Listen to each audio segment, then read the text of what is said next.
കാണാൻ പാസ്റ്ററിന്റെ ലുക്കും ഒടുക്കത്തെ ക്രിമിനൽ മൈൻഡും. ഇവള് കുറച്ചും കൂടെ വേറെ സ്റ്റാറിന്റെ ഉണ്ടല്ലോ, അത് ഞങ്ങള് വിൽക്കുമായിരുന്നു.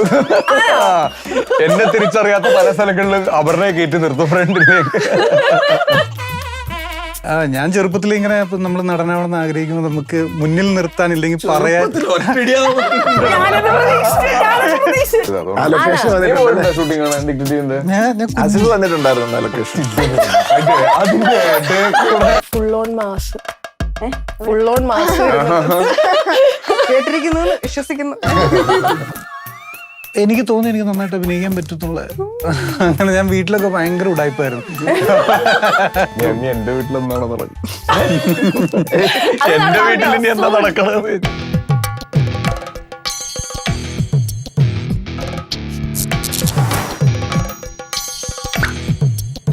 മിറാഷിനെ കുറിച്ചിട്ടാണ് ഇന്ന് സംസാരിക്കുന്നത്. അപ്പൊ ഓഫ് കോഴ്സ് ടീം മിറാഷ് ആണ് ഇന്ന് ലൈറ്റ്സ് ക്യാമറ ടോക്കിൽ. അപ്പൊ ഈ അറ്റത്തുനിന്ന് ഞാൻ അങ്ങ് തുടങ്ങുകയാണ്. Hakim, Hana, Aparna, Asif and Jeethu sir, welcome to lights camera talk. Thank you. ഇത് basically this is a slow burning thriller എന്നാണ് സർ പറഞ്ഞ് ഞാൻ കേട്ടത്. ആ വാക്കിന്ന് നമുക്ക് തുടങ്ങാം, സ്ലോ ബേണിംഗ് ത്രില്ലർ. കാരണം ഇത് വളരെ സ്ലോ ആയിട്ടാ തുടങ്ങുന്നത്. അതുകൊണ്ട് തുടക്കത്തിൽ പറയുന്നത് ഫസ്റ്റ് ഹാഫിൽ ഇച്ചിരി ലാഗ് ഒക്കെ ആൾക്കാർക്ക് തോന്നും. അതങ്ങനെ പതുക്കെ ബിൽഡ് ചെയ്ത് അങ്ങ് പോവാണ്. അങ്ങനെയാണ് ഇതിന്റെ സ്ലോ. ബേസിക്കലി ഇതൊരു നമ്മൾ ഓരോ സിനിമ ചിലത് ഭയങ്കര ഇമോഷണൽ ആയിരിക്കും, ചിലത് ഭയങ്കര ഹ്യൂമർ ഇതായിരിക്കും, ചിലത് ഭയങ്കര ആക്ഷൻ ഇതായിരിക്കും. ഇതിന്റെ ഒരു ബേസിക് ഇതെന്താന്ന് ചോദിച്ചു കഴിഞ്ഞാല് ഇതൊരു എന്താ പറയാ, ഇമോഷൻ ഉണ്ട്, പക്ഷെ അതിനേക്കാൾ കുറച്ച് മുകളിൽ കയറി നിൽക്കുന്നത് ഇവന്റ്സ് ആണ്. ഒരു ക്യാരക്ടറിന്റെ ലൈഫിൽ നടക്കുന്ന കുറേ സംഭവങ്ങൾ. അപ്പൊ ആ ക്യാരക്ടറിന്റെ കൂടെ ഒന്ന് രണ്ട് പേര് ചേർന്ന് ഇവരുടെ ഒരു യാത്രയിൽ ഇങ്ങനെ സംഭവബോധമായി പോയിക്കൊണ്ടിരിക്കുക. അപ്പൊ അതിൻ്റെതായ രീതിയിൽ പതുക്കെ സ്റ്റാർട്ട് ചെയ്ത് അങ്ങനെ പിന്നെ ഒരു പേസിൽ അങ്ങ് പോവാണ്. അതാണ് ഈ സിനിമയുടെ ഒരു പാറ്റേൺ. അതാണ് ഈ സ്ലോ ബേണിംഗ് ത്രില്ലർ എന്ന് പറയുന്നത്. ആദ്യമൊന്നും മറ്റേ ഇടിപിടി ബഹളം ഒന്നും പ്രതീക്ഷിക്കാണ്ട് അല്ലേ, ഒരു പ്രശ്നം എസ്റ്റാബ്ലിഷ് ചെയ്ത് വരണ്ടേ. അല്ലെ പിന്നെ ഇടിമിന്നൽ പോലെ വരണം. അത് അങ്ങനെയല്ല, ഇത് വളരെ കാരണം ആ വ്യക്തി പോലും അറിയുന്നില്ല ഇത് പ്രശ്നമാണോ എന്ന്. അത് പ്രശ്നമായി വളർന്ന് അങ്ങ് പോകുമ്പോ ആ യാത്രയില് പോകുന്നവർ അവർ ഫേസ് ചെയ്യുന്ന പ്രശ്നങ്ങളാണ് ഈ സിനിമ. ഇപ്പൊ സാറ് പറഞ്ഞ character is it your character? കാരണം സാർ തന്നെ ഇതിലോ പറയുന്നത് ഇതിൽ ആക്ച്വലി സെൻട്രൽ ക്യാരക്ടർ എന്ന് പറയുന്നത് അപർണയാണ്. അപർണയെ ചുറ്റിപ്പറ്റിയിട്ടാണ് ബാക്കിയുള്ള കാര്യങ്ങൾ നിൽക്കുന്നത്. അപ്പൊ നായികയുടെ അടുത്തേക്ക് ചെല്ലുന്ന നായകൻ, നായികയെ സഹായിക്കാൻ ചെല്ലുന്ന നായകൻ, അതാണ് ആസിഫ്. നായികയെ കുറിച്ച് പറഞ്ഞുതരും നമുക്ക്. അഭിരാമി എന്നാണ് പേര്. അഭിരാമി ഒരു ഫിനാൻഷ്യൽ ഒരു പ്രശ്നമുണ്ട് അഭിരാമിക്ക്. ഞാൻ ബേസിക്കലി ഒരു ഓൺലൈൻ ജേർണലിസ്റ്റ് ആണ്. ഇൻവെസ്റ്റിഗേഷൻ ഇഷ്ടപ്പെടുന്ന ഒരു ഓൺലൈൻ ജേർണലിസ്റ്റ് ആണ്. അപ്പോൾ വളരെ ജെനുവിൻ ആയിട്ട് ആ പരിപാടി കാണുന്നതും സത്യസന്ധമായ വാർത്തകൾ പ്രേക്ഷകരിലേക്ക് എത്തിക്കണം എന്നുള്ളതാണ്. അപ്പൊ മൂപ്പർക്ക് ഉണ്ടാവുന്ന ഒരു ക്യൂരിയോസിറ്റിയിൽ അതാണ് ഈ പേഴ്സണൽ ഇൻട്രസ്റ്റിന്റെ ബേസിലാണ് പോകുന്നത് ആദ്യം എന്ന് പറയുന്നത്. അതെ. അപ്പൊ അബിയുടെ ലൈഫിൽ ഉണ്ടാവുന്ന ഒരു ഇൻസിഡന്റിനെ പറ്റിയിട്ടാണ് ഇവര് ഒരുമിച്ച് അന്വേഷിക്കാൻ ശ്രമിക്കുന്നത്. അപ്പം ഡെഫിനറ്റ്ലി നടുക്ക് കസേരയിൽ ഇരുത്തിയിരിക്കുന്നതാണ് സെൻട്രൽ ക്യാരക്ടർ. നായിക അല്ലെ, നായകനെ കുറിച്ച് പറയൂ. ഒരു പേഴ്സണൽ ഇൻട്രസ്റ്റിന്റെ ഭാഗമായി താങ്കളുടെ അടുത്തേക്ക് വരുന്നു. പിന്നെ ഇങ്ങനെ ഉണ്ട് ഇത് നായകൻ നായിക പരിപാടി ഇല്ല. ഇത് ആക്ച്വലി നല്ല രസം. കൊറേ ഇതിലിപ്പോ ആക്ച്വലി ഈ കാണുന്നതൊക്കെയാണ് മെയിൻ ക്യാരക്ടേഴ്സ് ആയിട്ട് വരുന്നത്. ഇവരെ ചുറ്റിപ്പറ്റി മെയിൻ ക്യാരക്ടേഴ്സ് ഈ 4 പേരാണ്. അപ്പൊ ഇവരെ ചുറ്റിപ്പറ്റിയിട്ടാണ് ഒരാളും കൂടെ ഉണ്ട്. അപ്പൊ ചുറ്റിപ്പറ്റിയിട്ടാണ് ബാക്കിയെല്ലാം നടക്കുന്നത്. അപ്പം ഈ ഭയങ്കര ആപ്റ്റ് ടൈറ്റിലാണ് സത്യം പറഞ്ഞു കഴിഞ്ഞാൽ സിനിമയുടെ. നമ്മള് ഓരോന്ന് നമ്മളൊരു കൺക്ലൂഷനിലേക്ക് എത്തിയത് വിചാരിക്കും, പക്ഷെ എത്തിയിട്ടുണ്ടാവില്ല. പിന്നെ അടുത്ത കൺക്ലൂഷനിൽ നമുക്ക് വേറെ കുറെ കാര്യങ്ങൾ മനസ്സിലാവും. അപ്പൊ അങ്ങനെ എന്താ പറയാ, ഇതിങ്ങനെ നമ്മളെ ലാസ്റ്റ് വരെ ഭയങ്കരമായിട്ട് ഹുക്ക് ചെയ്യുന്ന ഒരു ട്രീറ്റ്മെന്റ് ആണ് ഈ സിനിമയുടെ. അത് എനിക്ക് തോന്നുന്നു ഭയങ്കരമായിട്ട് ആ പേരിന് ഭയങ്കര ജസ്റ്റിസ് ചെയ്യുന്ന ഇവന്റ്സ് ആണ് സത്യം പറഞ്ഞു കഴിഞ്ഞാൽ ഇതിൽ നടക്കുന്നത്. അപ്പൊ ആസിഫ് ഖയുടെ ക്യാരക്ടറും ഇതുവരെ കാണാത്ത പോലെ ഭയങ്കര എക്സൈറ്റിംഗ് ആയിട്ട് ഭയങ്കര ഹൈപ്ഡപ്പ് ആയിട്ടുള്ള ഒരു എനർജി ഉള്ള ഒരു ക്യാരക്ടറാണ് ആസിഫ് ഖ ചെയ്യുന്നത്. അപ്പം നമ്മൾ ആക്ച്വലി ആദ്യം തന്നെ ഒരുമിച്ച് വരുന്ന അങ്ങനെ ഒരു ഇതും ഇല്ല. നമ്മള് ഈ ഓരോ ഇവന്റ്സ് കഴിയുമ്പോൾ സത്യം പറഞ്ഞാൽ കണ്ടുമുട്ടുന്നതാണ് ഞാനും ആസിഫ് ഖയും. അതുപോലെ ഹന്നയുടെ ക്യാരക്ടർ ആണെങ്കിലും ഹക്കീം ചേട്ടൻ്റെ ക്യാരക്ടർ ആണെങ്കിലും ഓരോരുത്തരെ നമ്മൾ ഓരോ ഇവന്റിൽ നമ്മൾ ഓരോ സാഹചര്യങ്ങളിൽ പരിചയപ്പെടുന്നു. പിന്നെ അവരും ആ ജേർണിയിൽ ഒരുമിച്ച് നീങ്ങുകയാണ് മുന്നോട്ട്. അതെ. അതാണ് ആക്ച്വലി എനിക്ക് സിനിമയുടെ പേരും ഇതിൽ നടക്കുന്ന കുറെ കാര്യങ്ങളും വളരെ ഭയങ്കരമായിട്ട് ജസ്റ്റിസ് ചെയ്യുന്ന ഒരു നെയിമാണ്. യൂഷ്വലി ഇപ്പൊ ഈ ജീത്തു സാറിന്റെ സിനിമയെ കുറിച്ച് എനിക്ക് തോന്നുന്നു അഞ്ജലി എന്ന് തോന്നുന്നു പറഞ്ഞു കേട്ടിട്ടുണ്ട്. സിനിമ ചെയ്യുമ്പോഴും എനിക്ക് ഇതിന്റെ ക്ലൈമാക്സ് എന്താണെന്ന് അറിയില്ല, ഇതിന്റെ സീക്രട്ട് എന്താ, ട്വിസ്റ്റ് എന്താന്ന് എനിക്കറിയില്ല. നിങ്ങൾക്ക് എല്ലാവർക്കും കഥ മുഴുവൻ അറിയാവോ? How many of you know the കഥ മുഴുവൻ? അതെല്ലാം അറിയാം, എല്ലാവർക്കും അറിയാം ക്ലൈമാക്സ് എല്ലാം. അത് അഞ്ജലി പറയാൻ കാര്യം അത് ഋഷിൻഡു ആയതുകൊണ്ട്, മനസ്സിലായോ? ഋഷിൻഡു ആയതുകൊണ്ട് ഞാൻ അതിന്റെ ക്ലൈമാക്സ് കൊടുത്തില്ല എന്നേ ഉള്ളൂ. അത്രേ ഉള്ളൂ, അല്ലാണ്ട് യൂഷ്വലി അങ്ങനത്തെ ഒരു പരിപാടി ഇല്ല. സ്ക്രിപ്റ്റ് വായിച്ചിട്ടില്ലേ? നമ്മൾ ആക്ച്വലി ഇത് നല്ല ടീം വർക്ക് വേണ്ട ഒരു പരിപാടിയാണ്. നമ്മളെല്ലാം വളരെ പ്ലാൻ ചെയ്തിട്ട് റിഹേഴ്സലൊക്കെ ചെയ്തിട്ട് ഓരോ കാര്യങ്ങളും ഓരോ സീൻസും ചെയ്തിട്ടുള്ളതൊക്കെ. ഇതിന്റെ സ്ക്രിപ്റ്റ് ആദ്യം ഞാൻ വായിച്ചത് ഹിന്ദിയിലാണ്. ഓ, ഹിന്ദിയില്? ഇത് ഹിന്ദിയിൽ പ്ലാൻ ചെയ്തിരുന്ന ഒരു പ്രൊജക്റ്റാണ്. ആണോ?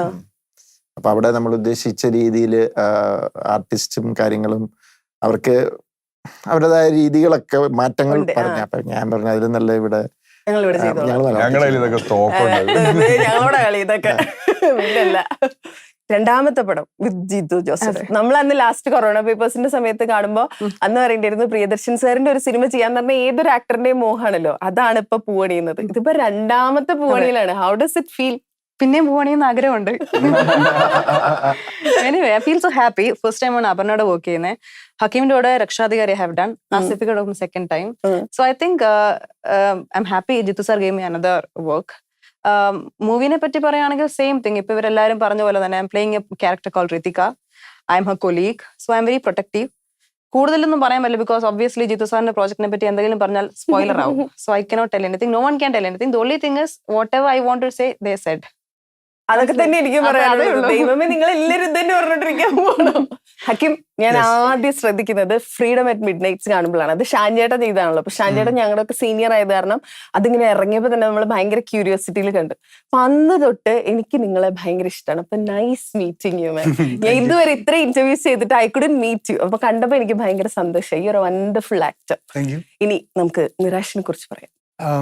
ഈ പറഞ്ഞ പോലെ തന്നെ ഇവര് പറഞ്ഞവരൊക്കെ തന്നെ കൂടുതൽ ജിത്തു സാറിന്റെ പടം ആകുമ്പോ അങ്ങനെ വാരി വലിച്ച് പറയാൻ പറ്റില്ല.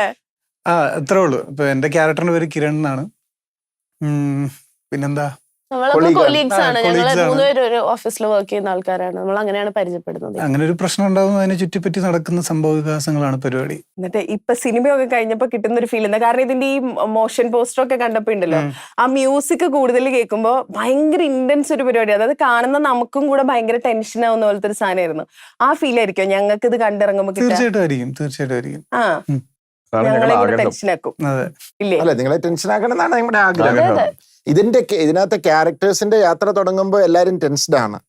കാരണം ഇപ്പൊ ഈ പറഞ്ഞ പോലെ എന്താ പറയാ, fade as it gets closer എന്ന് പറഞ്ഞു. ഇവരിങ്ങനെ മുന്നോട്ട് പോകുന്നവരും ഇവരുദ്ദേശിക്കുന്ന പോലെ ഒന്നും അല്ല കാര്യങ്ങൾ, മനസ്സിലായോ? അപ്പൊ ഇവര് സ്വാഭാവികമായിട്ടും ടെൻസ്ഡ് ആവുമല്ലോ. അതാണ് അതിന്റെ ഒരു ഇത്.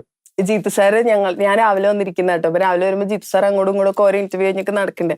അപ്പൊ ഈ പ്രിപ്പയർ ചെയ്യുന്ന സമയത്ത് നമ്മൾ ഇന്റർവ്യൂസ് ആണല്ലോ. അപ്പൊ ഇതിന്റെ ഇടയിൽ ഒരു കമന്റ് എന്നെ ഭയങ്കര ഇത് ചെയ്തത്, കാണാൻ പാസ്റ്ററിന്റെ ലുക്കും ഒടുക്കത്തെ ക്രിമിനൽ മൈൻഡും. ഇത് അത് കഴിഞ്ഞിട്ടുണ്ടല്ലോ സാറിന്റെ ഇന്റർവ്യൂസ് ഒക്കെ ഇരുന്ന് കാണുമ്പോ എന്റെ തലയിൽ ഇത് ശരിയാണല്ലോ, കറക്റ്റ് പാസ്റ്ററിനെ പോലെ എന്ന്. ഇത് ഡയറക്റ്റ് സാറിനോട്, അതായത് സാറിനെ കുറിച്ച് ബേസിക്കലി ആളുകൾ പറയുന്നതാണ്. എന്നാലും ഡയറക്റ്റ് സാറിനോടൊന്നും ആളുകൾ പറയാറുണ്ടോ? അതുണ്ട്. കാരണം അവർക്കും ഈ മിറാഷ് ഫീലിംഗ് വരുമ്പോ പാസ്റ്റർ ലുക്കിൽ ഇങ്ങനെ അടുത്തേക്ക് വന്നു കഴിയുമ്പോ അതൊന്നും അല്ല. പാസ്റ്റർ എന്നൊക്കെ പറഞ്ഞ ബൈബിള് റിലീജിയസ് പള്ളിയില് ഇതുമായിട്ടൊന്നും ഒരു ബന്ധം ഇല്ലാത്ത രീതിയിലാണ് ഞാൻ പോകുന്നത്. അപ്പൊ അതുകൊണ്ട് വന്നു കഴിയുമ്പോ ഇയാൾ ഇങ്ങനെയാണോ എന്ന് ചിന്തിക്കും. ജീത്തു ഈസ് ഓൾസോ മിറാഷ് അല്ലേ? കൈൻഡ് ഓഫ് അല്ലേ? Jeethu Joseph is also mirage. ഈ പറഞ്ഞ മാതിരി നമ്മളിപ്പോ കോമഡി സിനിമകൾക്ക് സ്ക്രിപ്റ്റ്, ഒരുപാട് കോമഡി സിനിമകൾക്ക് സ്ക്രിപ്റ്റ് എഴുതുന്ന ആളുകൾ പറയുമല്ലോ, അവർക്ക് വേറെ കോമഡി സിനിമകൾ കണ്ടാൽ എൻജോയ് ചെയ്യാൻ പറ്റാറില്ല. കാരണം കുറെയൊക്കെ എക്സ്പെക്ടഡ് സാധനം ഈ കോമഡി ഇങ്ങനെ കേട്ട് തഴമ്പിച്ച്. ഈ പ്രശ്നം സാറിനുണ്ടോ? സാറിന് വേറെ ത്രില്ലർ മൂവീസ് കാണുമ്പോൾ നമ്മൾ പ്രഡിക്റ്റ് ചെയ്യുമല്ലോ, അതെന്തായാലും തെറ്റും, പക്ഷെ അതുപോലെ സാറ് പ്രഡിക്റ്റ് ചെയ്ത് അത് അങ്ങനെ തന്നെ ആയി ഒരു ബോറടി ഫീൽ ചെയ്യാറുണ്ടോ ആസ് എൻ ഓഡിയൻ? ബോറടി എന്നുള്ളതല്ല, ചിലപ്പം എനിക്ക് കിട്ടാറുണ്ട്. ചിലപ്പോഴും സസ്പെൻസും ഇതെങ്ങോട്ടാ പോകുന്നെന്ന് കിട്ടാറുണ്ട്. എപ്പോഴും കിട്ടണമെന്നില്ല, ചില ഇതിൽ കിട്ടാറുണ്ട്. പക്ഷെ ഞാനൊരിക്കലും അതൊരു ഇതായിട്ട് കണക്കാതില്ല. ഞാൻ ടോട്ടാലിറ്റിയിൽ ആ പടം നമുക്ക് വർക്കൗട്ട് ആയോ എന്ന് നോക്കുന്നത്. പിന്നെ ഞാനൊരു ബേസ് ഓഡിയനാണ്. ഞാൻ ഈ ചെറിയ കാര്യത്തിന് ചിരിക്കും, പെട്ടെന്ന് ഇത് ചെയ്യും, എക്സൈറ്റഡ് ആവും, അങ്ങനത്തെ ഇതാണ്. അല്ലാതെ അതിനകത്ത് ആ മൂവ്മെന്റ് അവിടെ ശരിയായില്ല, ഇവിടെ ഇതിങ്ങനെയാണ്, ഞാൻ അങ്ങനത്തെ ഡീറ്റെയിൽസിലേക്ക് പോലും ഞാൻ അങ്ങനത്തെ ഒരു ഡീറ്റെയിൽ ശ്രദ്ധിച്ചാൽ അതിൻ്റെ അകത്ത് ആ പടം എന്നെ അട്രാക്ട് ചെയ്തിട്ടില്ല. അപ്പോഴാണ് ഇരുന്നുകൊണ്ട് ക്യാമറ മൂവ്മെന്റ് ഏതാ മറ്റേന്നൊക്കെ നോക്കുന്നത്. അപ്പൊ ബേസിക്കലി എനിക്കിതിങ്ങനെ ഒരു ത്രില്ലർ സിനിമ കാണിങ്ങനെ പോകുമ്പോൾ എനിക്ക് പെട്ടെന്ന് കിട്ടും. പിന്നെ ഈ എന്താ പറയാ, എല്ലാവരും സിനിമയില് ഇപ്പൊ ഭയങ്കരമായിട്ട് ലോജിക്ക് പറഞ്ഞോണ്ട് അവന് സിനിമയിലൊന്നും 100% ലോജിക്കൊന്നും ചെയ്യാൻ പറ്റത്തില്ല. ഞാൻ അങ്ങനത്തെ കുറെ ലോജിക് പ്രോബ്ലം ഉണ്ടെങ്കിൽ ഞാനത് സിനിമാറ്റിക്കലി എനിക്ക് ആ ഒരു നല്ല എക്സ്പീരിയൻസ് തന്നോന്നേ നോക്കുള്ളൂ. അല്ലാതെ ഓവറോൾ ആ പടം എന്നെ എന്റർടൈൻ ചെയ്യുന്നത് മാത്രമേ നോക്കാം. ഞാനും അങ്ങനെയാ നോക്കാറ്.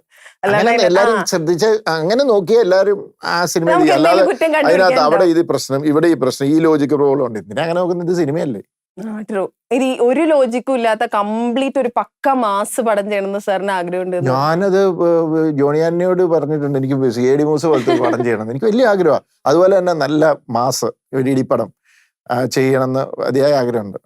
ഒരു സാധനം ഇങ്ങനെ വേറെ ലാംഗ്വേജിൽ ഇങ്ങനെ ആലോചിച്ചോണ്ടിരിക്കുക. അപ്പം ഇവിടെ ചെയ്ത ആരും എടുക്കില്ല, ഞാൻ ചെയ്ത ഇയാൾ എന്തിനാ ഇങ്ങനത്തെ പടം ചെയ്യണമെന്ന് ചോദിക്കും. അതുകൊണ്ട് വേറൊരു ലാംഗ്വേജ് ആ പേടിയുണ്ടോ? അതായത് ജീത്തു ജോസഫിന്റെ അടുത്ത് ഞങ്ങൾ ഇതെല്ലാം എക്സ്പെക്ട് ചെയ്യുന്നതെന്ന് പ്രേക്ഷകർ പറയുന്നില്ല. ഇപ്പൊ ഞാൻ നുണക്കുഴി ചെയ്തു, ഒത്തിരി ആൾക്കാർക്ക് ഇഷ്ടപ്പെടുന്നുണ്ട്, കുറെ ആൾക്കാർ പറഞ്ഞിട്ടുണ്ട് നിങ്ങൾ സാറെന്തിനാ ഇങ്ങനത്തെ പടം ചെയ്യുന്നത്, സാറ് ഇത്ര. അപ്പൊ ഞാൻ പറഞ്ഞു എന്റെ പൊന്നുമോനെ, എന്റെ വളരെ വ്യക്തമായിട്ട് അതൊരു ഹ്യൂമർ സിനിമയെന്ന് എഴുതിയിട്ടുണ്ട്. അപ്പം ത്രില്ലറാണ് എന്നിൽ നിന്ന് പ്രതീക്ഷിച്ചെങ്കിൽ ആ തിയേറ്ററിന്റെ ഏരിയയിലേക്ക് നിങ്ങൾ വരരുത്, ഞാനൊരു ഡിഫറൻറ്റ് സാധനമാണ് ചെയ്യുന്നത്. അപ്പം നിങ്ങൾക്ക് ത്രില്ലറാണ്, എന്റെ ത്രില്ലർ സിനിമകൾ മാത്രം കാണും എന്നാണ്. അപ്പൊ അങ്ങനെയുള്ള ചിന്താഗതിയുള്ളവരും ഉണ്ട്. പക്ഷെ ഒത്തിരി പേര് എന്നോട് പറഞ്ഞു നിങ്ങൾ ഇടയ്ക്കൊന്ന് മാറ്റി ചെയ്യുക, എപ്പോഴും എന്തിനാ ത്രില്ലർ ചെയ്യുന്ന, അങ്ങനെയുള്ളവരും ഉണ്ട്, പലതരത്തിലുള്ള ആൾക്കാരല്ലേ. അതുകൊണ്ട് ഇങ്ങനെ പരീക്ഷണങ്ങളാണ് ഇതല്ലേ. അപ്പൊ ഫഫ സിനിമ ഏത് ടൈപ്പ് ഓഫ് സിനിമയാണ്? നേരിന്റെ റൈറ്റർ എഴുതുന്ന അതൊരു ലീഗൽ ഡ്രാമയാണ്. Actually it's a real incident. Oh, ശരിക്കും നേര് പോലെ തന്നെ. നേര് ആക്ച്വലി പുറത്ത് നടന്നതാ, ഇത് കേരളത്തിൽ നടന്നൊരു കഥയാണ്. ഓ ആണോ?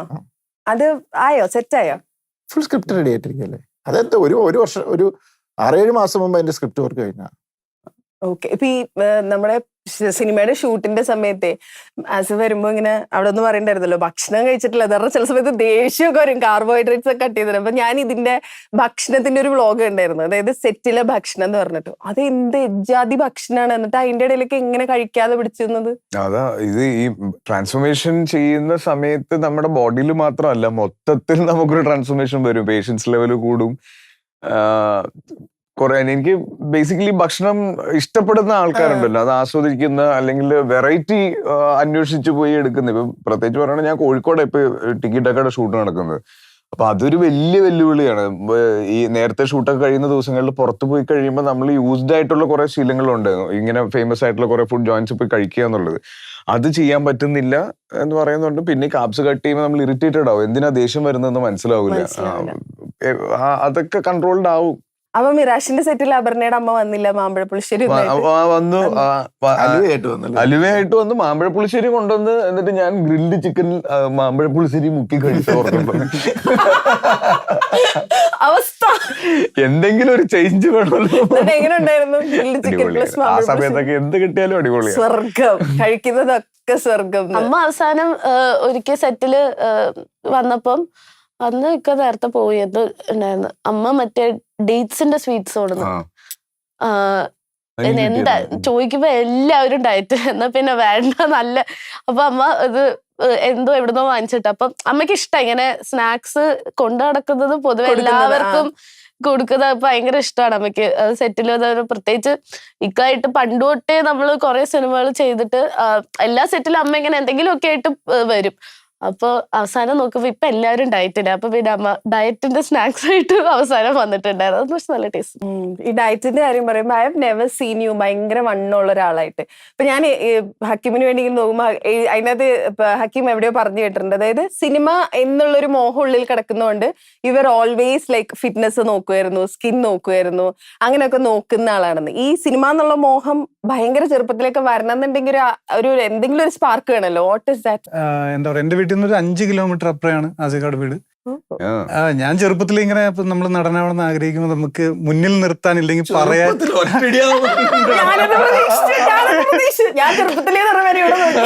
അതായത് സിനിമ ആഗ്രഹിച്ചു നടക്കുന്ന സമയത്ത് അങ്ങനെ 1.5 വയസ്സ് വ്യത്യാസമൊക്കെ ദേ, ഉണ്ട്. ഒന്നാമത് കാർബ്സ് ഇട്ടാണ് ദേഷ്യത്തിൽ ചൂടാക്കല്ലേ. ആക്ച്വലി എന്റെ കസിന്റെ കൂടെ പഠിച്ചതാണ് നിങ്ങള്. എന്താണ് കുമ്മങ്കല്ല് എന്ന് പറയുന്ന സ്ഥലത്ത്. സീനിയർ കസിൻ ഒരു ജൂനിയർ കസിൻ? Senior cousin. അങ്ങനെ അങ്ങനെ ഒന്നും വലിയ ഒറ്റ വ്യത്യാസമൊന്നുമില്ല, ഒരു ചെറിയ വ്യത്യാസമുള്ളൂ.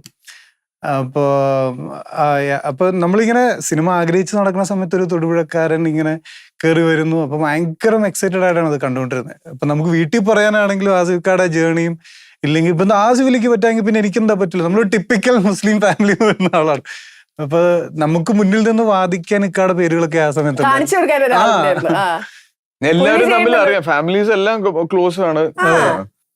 അപ്പൊ അപ്പൊ അങ്ങനെയാണ് ഇതിന്റെ തുടക്ക സമയത്തൊക്കെ ആ ഒരു സ്ട്രഗിളും പരിപാടിയൊക്കെ. ഇപ്പൊ ചോദ്യം എന്തായിരുന്നു, ഞാൻ അങ്ങനെ ബോഡി അല്ല മെയിൻറ്റെയിൻ അല്ല അങ്ങനെ, അതായത് ഇപ്പൊ ഞാൻ അതിന്റെ ഒരു സ്പാർക്ക്, അതായത് എനിക്ക് ആക്ടർ ആവും. ഇപ്പൊ നമ്മളോടൊക്കെ ചെറുപ്പത്തിൽ എന്താവണം എന്നൊക്കെ ചോദിച്ചാൽ നമ്മളൊരു എഞ്ചിനീയർ ആവണം, ഡോക്ടർ ആവണം എന്നൊക്കെ പറയുമല്ലോ. ഇതിങ്ങനെ മാറിക്കൊണ്ടിരിക്കുമല്ലോ. പക്ഷെ ഐ ഹേർഡ് യു സേയിങ് ഞാൻ ആക്ടർ ആവണം എന്ന് ആഗ്രഹിച്ചിരുന്ന അത്രയും പാഷനുള്ള, അങ്ങനെ ആ പാഷൻ അങ്ങനെ കൊണ്ടുപോകാനുള്ള ഒരു സ്പാർക്ക് എന്തായിരുന്നു എന്ന് എനിക്ക് തോന്നി. എനിക്ക് നന്നായിട്ട് അഭിനയിക്കാൻ പറ്റത്തുള്ള. അങ്ങനെ ഞാൻ വീട്ടിലൊക്കെ ഭയങ്കര ഉടായ്പായിരുന്നു. നല്ലോണം ജീവിതത്തിൽ ഞാൻ അഭിനയിക്കായിരുന്നു. അഭിനയിക്കുമായിരുന്നു. അപ്പൊ എനിക്ക് മനസ്സിൽ കൊള്ളാലോ, ഇതൊരു ജീവിതമാർഗമാക്കി മാറ്റാലെന്ന് വിചാരിച്ചു. അങ്ങനെ ഇതുപോലെ നമ്മളിപ്പോ ഒരു സിനിമാക്കാരന് സിനിമയിൽ കേറുക എന്നുള്ളത് ഒരു ചലഞ്ചാണ്, സർവൈവ് ചെയ്യുക എന്നുള്ള ഒരു ചലഞ്ചാണ്. അതിനേക്കാൾ വലിയ challenge. ചലഞ്ചാണ്. ഇപ്പൊ മൂന്നാമതൊരു ചലഞ്ചും കൂടെ ഉണ്ട്, ഈ റിവ്യൂസിനെയൊക്കെ ക്രോസ് ചെയ്യുക, അതിനെ പുറന്തള്ളി എന്താ പറയാ, അതിനെ മൈൻഡ് ചെയ്യാണ്ട് മുന്നോട്ട് പോവാന്ന് പറയുന്നത് ഈസ് എ ബിഗ് ഡീൽ എന്ന് ആസിഫ് പറഞ്ഞ് ഞാൻ കേട്ടിട്ടുണ്ട്. ഇപ്പൊ I you able to handle it? അല്ല, അന്ന് എനിക്ക് തോന്നുന്നത് അത്രയും ക്രിറ്റിസിസംസ് കേട്ടത് കൊണ്ടാണ് ഈ പറയുന്ന എന്തൊക്കെ ശ്രദ്ധിക്കണം, എന്താണ് ഇനി അടുത്ത് ചെയ്യേണ്ടതെന്നൊക്കെ നമ്മൾ പ്ലാൻ ചെയ്യാൻ തുടങ്ങിയത്. വളരെ കംഫർട്ടബിൾ ആയിട്ട് എല്ലാവരും ചുറ്റും നിൽക്കുന്നവർ നല്ലത് പറഞ്ഞുകൊണ്ടിരിക്കുകയാണെങ്കിൽ എന്താ നടക്കുക എന്ന് നമ്മൾ പൊട്ടക്കിണറ്റില് തവള എന്ന് പറയുന്ന അവസ്ഥ ഉണ്ടാവും എപ്പോഴും. പക്ഷെ ഈ ഹെൽത്തി ആയിട്ടുള്ള കാര്യങ്ങള് നല്ലതാണെന്നാണ് എനിക്ക് തോന്നിയിട്ടുള്ളത്. പല സമയത്തും നമുക്ക് കുറച്ചും കൂടി ശ്രദ്ധിക്കണം, അല്ലെങ്കിൽ നമ്മൾ കുറച്ചും കൂടി എഫേർട്ട് ഇടണം എന്നൊക്കെ തോന്നിയിട്ടുള്ളത് ഇത്തരം ചിത്തവിളികൾ കൂടിയായിരിക്കും. പിന്നെ സിനിമ, ഇപ്പൊ എനിക്ക് സിനിമ ഇഷ്ടമായില്ല അതുകൊണ്ട് നിങ്ങൾ ആരും ആ സിനിമ കാണരുത് എന്ന് പറയുന്ന റിവ്യൂ അങ്ങനെ വരുമ്പോഴാണ് നമുക്കും അത് ബുദ്ധിമുട്ടാണ്. നമ്മൾ ഇത് ഈ സിനിമ ആളുകളിലേക്ക് എത്തിക്കാൻ വേണ്ടി എല്ലാ രീതിയിലും ശ്രമിക്കുന്നു, ഈ സിനിമയ്ക്ക് വേണ്ടി ഇത്ര എഫേർട്ട് ഇട്ടിട്ടുണ്ട്, അപ്പൊ അതിനെ എല്ലാം ഒറ്റ വാക്കില് നശിപ്പിച്ച് കളയാന്ന് പറയുമ്പോൾ നമ്മൾ ഇമോഷണലി ഡ്രിവൺ ആകും. അത് ഓവർകം ചെയ്യാൻ ഇച്ചിരി പണിയാണ്. ഈ സർക്കിട്ട് ഞാൻ തിയേറ്ററിൽ പോയി കണ്ട സിനിമയായിട്ട് എനിക്ക് ഭയങ്കര ഇഷ്ടപ്പെട്ടായിരുന്നു. അത് എനിക്കെന്തോ കുട്ടിയൊക്കെ ഉള്ളതുകൊണ്ട് എനിക്കത് കുറെ കണക്ട് ആയിരുന്നു. ഇത് തിരിച്ചു വന്നു കഴിഞ്ഞാൽ 2-3 ദിവസം കഴിഞ്ഞാൽ ഫേസ്ബുക്കിൽ ഒരു പോസ്റ്റ് കണ്ടിരുന്നു. ഒരു പാരന്റ് എഴുതിയേക്കുന്നതാണ്, സർക്കിട്ട് കഴിഞ്ഞ ദിവസമാണ് പോയി കണ്ടത്, വേറെ ടിക്കറ്റ് കിട്ടാത്തത്, വേറൊരു സിനിമയ്ക്കാണ് പ്ലാൻ ചെയ്തത്, ടിക്കറ്റ് കിട്ടാത്തതുകൊണ്ട് പോയി കണ്ടതാണ്, പക്ഷെ ഇറ്റ് വാസ് വർത്ത് വാച്ചിങ്, കാരണം പുള്ളിയുടെ കുട്ടിക്ക് ADHD ഉള്ളതാണ്. അപ്പൊ അതിന് ഇങ്ങനെ ഈ കെട്ടിയിട്ടെന്ന് പറഞ്ഞ പോലെ ആളെ ഇങ്ങനെ കൺട്രോൾ ചെയ്യാൻ ശ്രമിക്കുന്ന ഒരു പാരന്റ് ആയിരുന്നു. സിനിമ കഴിഞ്ഞ് തിരിച്ചു വന്ന് ഞാൻ ചെയ്തത്, ഞാൻ അവനെ കെട്ടിപ്പിടിച്ച് കുറെ നേരം കരഞ്ഞു, thank you for this movie എന്ന് പറഞ്ഞിട്ട് നിങ്ങളുടെ ടീമിനെ ഒക്കെ ടാഗ് ചെയ്തിട്ടുണ്ടായിരുന്നു. അങ്ങനെ ഒരുപാട് പാരന്റ്സ് പല സ്ഥലങ്ങളിലായിട്ട് റിവ്യൂ ചെയ്തിട്ടുണ്ടായിരുന്നു സർക്കിറ്റിനെ കുറിച്ച്. പേഴ്സണലി കിട്ടിയ ഭയങ്കരമായിട്ട് ടച്ച് ചെയ്ത ഇറ്റ് വാസ് വർത്ത് ഇറ്റ് എന്ന് തോന്നിയൊരു ഇതെന്തായിരുന്നു? ഇതിന്റെ ഫസ്റ്റ് ഷോ കഴിഞ്ഞ് ഫസ്റ്റ് ഡേ ഈ കൊടുങ്ങല്ലൂർ ക്രാഫ്റ്റ് എന്ന് പറഞ്ഞ ഒരു ഹോസ്പിറ്റൽ ഉണ്ട്. ക്രാഫ്റ്റില് ഡോക്ടർ മജീദ് എന്ന് പറഞ്ഞിട്ട് എനിക്ക് വളരെ അടുത്തൊരു സുഹൃത്താണ്. അപ്പം അദ്ദേഹം എന്നെ വിളിച്ചിട്ട് പറഞ്ഞു, അപ്പൊ ഞങ്ങൾ സിനിമ ഡിസ്കസ് ചെയ്യാറോ ഒരുമിച്ച് സിനിമ കാണലോ ഒന്നുമില്ല, നമ്മുടെ ഫാമിലി ഫ്രണ്ട്സ് ആണ്. പക്ഷെ അദ്ദേഹം എൻ്റെ അടുത്ത് പറയുന്നത് 60% കുട്ടികൾക്കും ഇപ്പൊ ADHD ഉണ്ട്. അത് പല ലെവലിലാണ്, പല സമയത്ത് നമുക്ക് അത് ഐഡന്റിഫൈ ചെയ്യാൻ പറ്റാറില്ല. അപ്പൊ പാരന്റ്സിന്, പ്രത്യേകിച്ച് യങ് പാരന്റ്സിന് ഇതിന്റെ ഒരു പോയിന്റ് കഴിയുമ്പോൾ ഇത് ഹാൻഡിൽ ചെയ്യാൻ ബുദ്ധിമുട്ട് വരും. കാര്യം നമ്മുടെ ഭാഗം കൂടെ നോക്കുമല്ലോ, നമുക്ക് വി ഹാവ് പ്ലാൻസ് അല്ലേ, നമ്മൾ പുറത്തു പോകുന്നുണ്ട്, ഫ്രണ്ട്സ് ഉണ്ട്. അപ്പൊ ഈ കുട്ടീനെ നമ്മൾ ആഗ്രഹിക്കുന്ന പോലെ ഈ കുട്ടി പെരുമാറിയില്ലെങ്കിൽ നമ്മൾ ഇറിറ്റേറ്റഡ് ആവുന്ന സ്റ്റേജ് വരും. അപ്പൊ അത് ശരിക്കും പ്രോപ്പറായിട്ട് അഡ്രസ് ചെയ്തു എന്നുള്ളതാണ്. ഇപ്പൊ പ്രത്യേകിച്ച് ദീപക്കും ആ ഫാമിലിയെ കാണിക്കുന്ന സമയത്ത് അവര് ഫേസ് ചെയ്യുന്ന ഒരു യങ് കപ്പിൾ പുറത്തൊരു രാജ്യത്ത് പോയി സ്ട്രഗ്ലിംഗ് പീരീഡിൽ ഇങ്ങനെ ഒരു കുട്ടി ഉണ്ടാവുന്നു എന്ന് പറയുന്നത്, ആ കുട്ടിക്ക് ഒരു സ്പെഷ്യൽ കണ്ടീഷൻ ഉണ്ടെന്ന് വിശ്വസിക്കാൻ പോലും ഇവർക്ക് പറ്റാത്തൊരവസ്ഥയുണ്ട്. അപ്പൊ അങ്ങനെ കുറെ പാരന്റ്സിന് ഈ പറഞ്ഞ പോലെ അത് കണക്ട് ചെയ്യാൻ പറ്റി എന്ന് പറഞ്ഞു.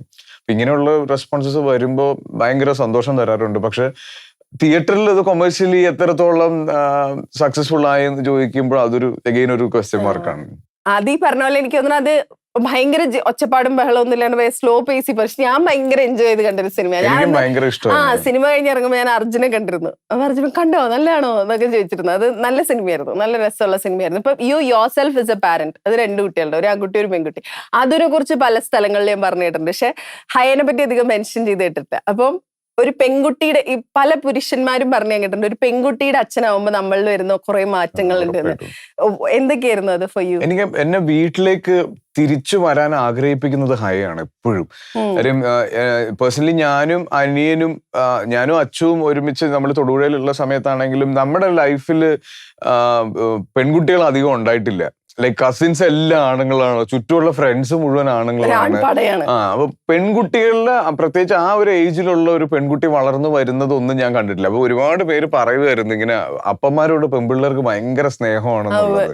ഒരു പ്രത്യേക ബോണ്ടിങ് ഉണ്ട് ഒരു മകളും അച്ഛനുമായിട്ടുള്ളത്. അത് ശരിക്കും ഞാൻ അതിനെ പറ്റിയിട്ടൊന്നും ആലോചിച്ചിട്ടില്ലായിരുന്നു. പക്ഷെ ഇപ്പോഴും ഞാൻ ഷൂട്ടിന് പോയിട്ട് ഒരു ദിവസം ഗ്യാപ്പ് കിട്ടുമ്പോൾ ഓടി വീട്ടിലേക്ക് വരാനുള്ള എന്റെ നമ്പർ 1 റീസൺ ഈസ് ഹയ. അവളുടെ കുറെ കാര്യങ്ങളും അവളുടെ കളക്ഷൻസും അവളുടെ ലൈഫ് സ്റ്റൈല് തന്നെ എനിക്ക് പുതിയതാണ്. അവള് സ്നേഹിക്കുന്നതും അവള് ദേഷ്യപ്പെടുന്നതും പിണങ്ങുന്നതും. എന്റെ വീട്ടിൽ എന്നോട് പിണങ്ങുന്ന ഒറ്റയാൾ ഹയാണ്. മിണ്ടാണ്ടൊക്കെ ഇരിക്കും അവള്. ഒരു ഹാഫ് ഡേ ഒക്കെ മിണ്ടാണ്ടിരിക്കും, ആറ്റിറ്റ്യൂഡ് കാണിക്കും, ദേഷ്യപ്പെടും. അതൊക്കെ ഞാൻ പുതിയതായിട്ട് കാണുന്ന ഒരു കാര്യമാണ്. ആ ഏജിൽ ഒരു കുട്ടിയെ ഞാൻ കണ്ടിട്ടേ ഇല്ല. അപ്പൊ അതൊരു ഭയങ്കര ക്യൂരിയസ് ആണ് എനിക്ക്. നിങ്ങൾ തമ്മിലുള്ള ഫ്രണ്ട്ഷിപ്പ് ഉണ്ടല്ലോ, അപർണ ആൻഡ് ആസിഫ് ഫ്രണ്ട്ഷിപ്പ്. നമ്മള് ഇപ്പൊ ലേഡീസ് ആണെങ്കിലും ജെന്റ്സ് ആണെങ്കിലും നമ്മുടെ കൂടെയുള്ള ഒരാള് പല സ്ഥലങ്ങളിൽ പോകുന്നു, അയാളെ അവിടുത്തെ ആളുകൾ അക്സെപ്റ്റ് ചെയ്യുന്നു, അയാളെ കുറിച്ച് സംസാരിക്കുന്നു, ഇത് കാണുമ്പോഴുള്ള ഒരു സന്തോഷം ഉണ്ടല്ലോ. നിങ്ങൾ തമ്മിൽ അത് ഷെയർ ചെയ്യാറുണ്ടോ? നമ്മൾ കോയമ്പത്തൂരൊക്കെ ഷൂട്ട് ചെയ്യുമ്പോ ഞങ്ങൾ പുറത്തു പോകുന്ന സമയത്ത് ഇവള് കുറച്ചും കൂടെ വേറൊരു സ്റ്റാറിന്റെ ഉണ്ടല്ലോ, അത് ഞങ്ങള് വിൽക്കുമായിരുന്നു. എന്നെ തിരിച്ചറിയാത്ത പല സ്ഥലങ്ങളിലും അപർണയെ കയറ്റി നിർത്തും ഫ്രണ്ടിലേക്ക്. അതെങ്ങനെയാ അത് യൂസ് ചെയ്യുന്നത്? മറ്റേ പഞ്ചമിഠായി. അപ്പൊ അപർണ മാം, ഞാനൊരു ക്ലൂ ഒക്കെ ഇട്ടു. ചില സ്ഥലത്ത് വാക്കിൻ ആയിട്ട് നമുക്ക് ടേബിൾ കിട്ടില്ലല്ലോ. അപ്പൊ നമ്മള് പോയി ഇങ്ങനെ സംസാരിച്ചൊക്കെ ഇല്ല ഇവന് മനസ്സിലായിട്ടില്ല എന്ന് വെക്കുമ്പോ ഞാൻ ശരിയാണ്, ഒരു സാധനം കൂടെ ഉണ്ടല്ലോ അപർണ.